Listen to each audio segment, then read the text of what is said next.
સ્થાનિક સ્વરાજની ચૂંટણીઓ તાલુકા પંચાયત, જિલ્લા પંચાયત અને નગરપાલિકાની ચૂંટણીઓની પ્રક્રિયા ચાલુ છે. માત્ર 2 દિવસ બચ્યા છે.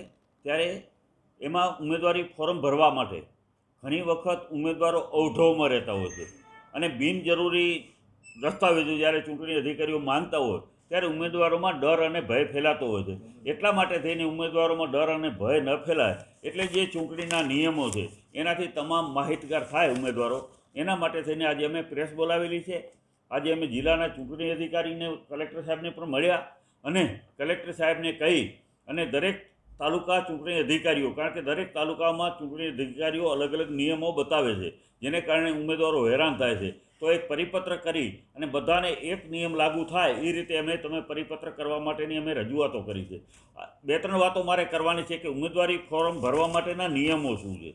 તો ખાસ કરીને જે ઉમેદવારી કરવા માંગતા હોય એમને આ બાબત જાણવી ખૂબ જરૂરી છે કે જે ઉમેદવારી ફોર્મ જ્યારે આપણે ભરવાનું થાય ત્યારે દરેક ઉમેદવારે એમની 21 વર્ષની ઉંમર પૂરી થયેલી હોવી જોઈએ.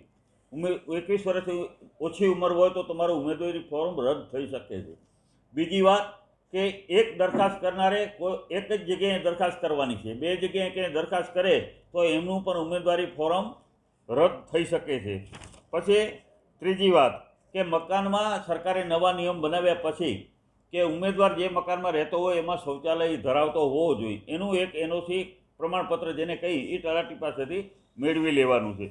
ઓગસ્ટ 2006 પછી ત્રીજા બાળકનો જન્મ થયેલો ન હોવો જોઈએ, નહીંતર ઉમેદવારી ફોર્મ એનું રદ થઈ શકે છે. પછી ઘણી વખત અલગ અલગ સોગંદનામા માંગે છે પણ એમાં બિનજરૂરી સોગંદનામા કરવાની કોઈ જરૂરિયાત નથી. માત્ર 9 નંબરનો જે છે નમૂનો એમાં જ એકમાત્ર સોગંદનામું કરવાનું છે. બાકી 7 અને 8માં માત્ર એકરારનામું કરવાનું છે.